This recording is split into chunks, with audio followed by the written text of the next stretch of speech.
John, as always, we'll look back at Saturday's game first. The 0-0 draw against Kilmarnock was probably a bit of a frustrating afternoon in the end. Yeah, it's one of them what we've been talking about over the last, since I've come, if we can put a performance together for 90 minutes, then we'll win the football matches. It was a second half performance on Saturday, but saying that, you still take the positives. We couldn't get going on Saturday in the first half. We had to change it a little bit second half, and then we dominated the whole match second half, and we should have won it with the chance. It's fine margins when you're playing against a team that's sitting there going for the title. It's fine margins, but we gave a good account of ourselves, and I think the fans can see that and appreciate that.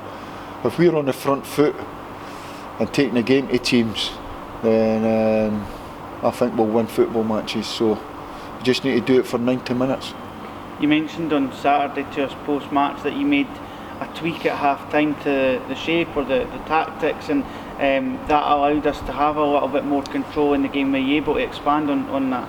Well, it was a wee bit more for the front in terms of if we put two up front, which was McCann to start with in the second half and Stephen Lawless, it's letting one of them get up there long and another one walk off and just give us that wee overload in midfield, and then the midfielders, Kilmarnock, are over their shoulder looking for that, and it let Joe Chalmers and Dan Pybus get on the ball and start hitting these switches of play and getting down the sides. A little bit disappointing when we did get down the sides. We need to start getting more crosses into the box. Any kind of cross into the box is dangerous. I've been a defender myself, and if you're not positioned right, any kind of cross coming in there and you're not positioned right, there's a chance you can score an own goal, you can miss it. Get it in between the sticks, get more crosses in, get more shots in, and that's when we're at our best. On the front foot, doing what I just say is crosses and shots. So hopefully, Saturday up at Arbroath, we get a nice day for it, because we all know that the wind can spoil the game. But saying that, I'll take anything. In terms of wind, rain, we don't want the red carpet. You need to embrace yourself, and you need to embrace what the elements are and what they've got. And then that's all part and parcel. That has to be your motivation. That's all part and parcel of football. You've had a few comings and goings this week, just as the deadline for loan transfers ended yesterday. Talk us through the three guys. Well, the first and foremost is Vaughan Williams leaving. It was very emotional yesterday. We knew it was on the go for the last week. We, will not go into its family reasons, and I only say that he's going to be missed. He was a great leader, a great ambassador for the club. If you look at some of the stuff even he was doing in COVID and raising money for his paintings and all that stuff, and it was me that brought Vaughaners to Scotland up at Inverness. So I've got that great rapport. And yesterday after training, I have to say that it was quite emotional. There was certainly a lump in my throat, and there was a tear in Vaughaner's eyes. And I think the players, you could tell with the reaction of the players and the standing ovation that he got, that what they think of him, and he'll be sorely missed. But we have to look at it, keep moving forward, and keep the club moving forward. So instantly, when we knew that was happening, we brought in Neil Alexander, a vastly experienced coach with Hearts and Dundee United and Rangers. He was in there this morning.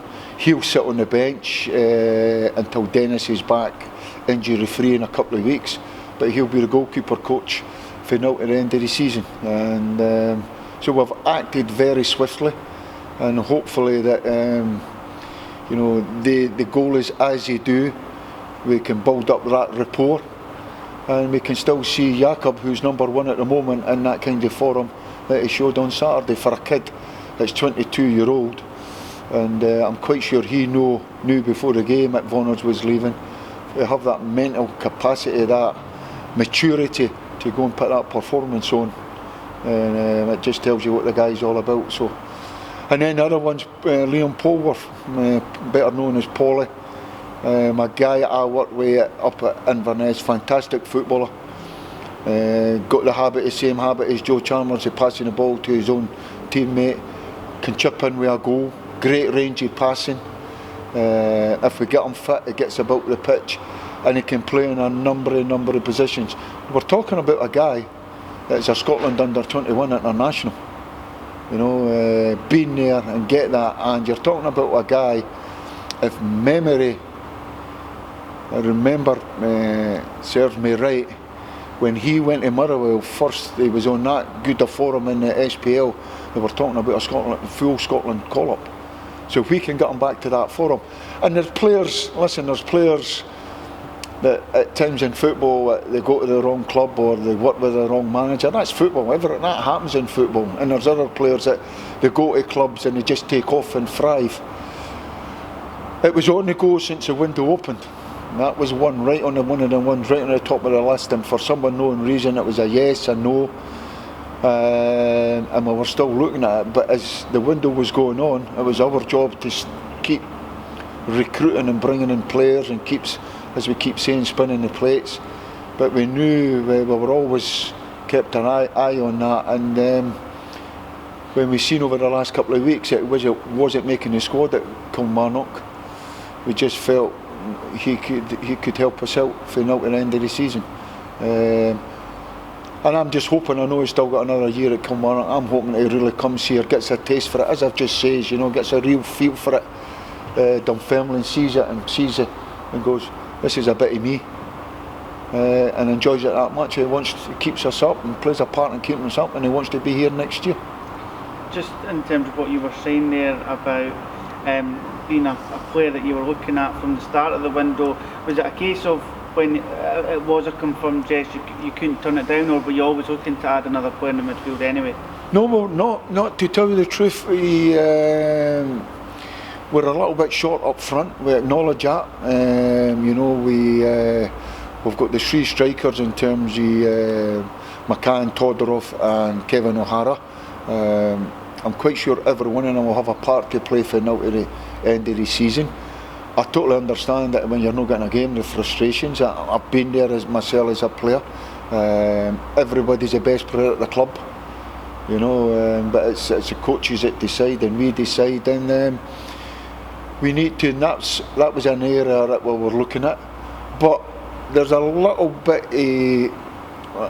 If we can get Bobby Kenwa flying. We seen him in that practice match against Falkirk, and he brings something different. And if you've seen it in that wee glimpse that we seen against Ayr United, just that wee tip of the shoulder and that, the wee touches and hitting the inside of the post. Bobby Kenwa can play centre forward. Everybody's forgetting that. He's a centre forward as well. So we just need to get Bobby up to speed, and he's getting close. He's getting very, very close. It's all that, I don't know what the physio calls it, that called negative kind of work, is when you're doing stuff in terms of with the ball in and out cones and you're not really thinking about it, it's no problem. It's when he's doing the straight running, and that's when there's a problem. So, I'm just hoping that Bobby over the next few days or the next week could get himself back in there and gear that other focal point up front, because it's all hands on deck. So, and that's it. But as you say, when there's a quality player like Liam going about, and I've worked with him before, and as I say, he's a right good footballer and played in the SPL. That's the kind of players we want to attract to this football club. And I say to you, there's players that suit clubs, there's players that suit managers, and it's my job to get the best out of him and get him back to that forum that he showed when he first went to Motherwell. So in terms of team news, you mentioned earlier about Denise Mehmet being injured, Bobby Kamwa maybe being able to try and push to get back for this weekend. And Comrie will be back from suspension, and it was good to see Dom Thomas get out in the park as well on Saturday. Yeah, Dom he's not a great patient, if that makes sense. He's always in your ear, get me on, telling you he's ready to go. We were trying to get as many bounce matches as we could for him. I think he got 2 in the end, but he was training really well. And I think that, in possession, when Don's on the ball, we get excited. And we were talking about him out of possession and he needs to get back and help out, but Don's desperate to get in that starting 11. The thing about it, you can only pick 11, but if they're all got that hunger and desire to get in that starting 11, then we're in a right good place. So competition for places is very, very healthy. And I was saying that to the press here before I come up here. just to let the fans know, it was a fantastic decision because of the COVID.